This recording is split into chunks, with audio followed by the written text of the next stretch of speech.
हुजूर मेरा दूसरा सवाल है, हज़रत सल्लल्लाहु अलैहि वसल्लम की आल से कौन और क्या मुराद है? क्या हज़रत सल्लल्लाहु अलैहि वसल्लम आल से और कौन मुराद है? आल से?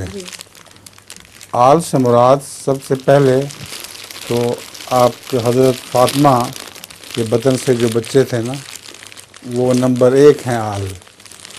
और दूसरी आल सारी आपकी उम्मत, अब तक की जितने भी उम्मत मोहम्मदिया है वो सारी आपकी आल है।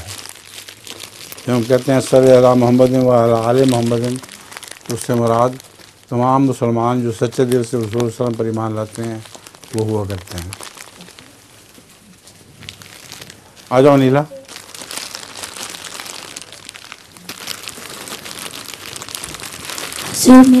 ये तुम्हारे लिए है, ये तुम्हारी उम्मी के लिए है, ये तुम्हारे भाई के लिए है, ये दूसरे भाई के लिए है, वो।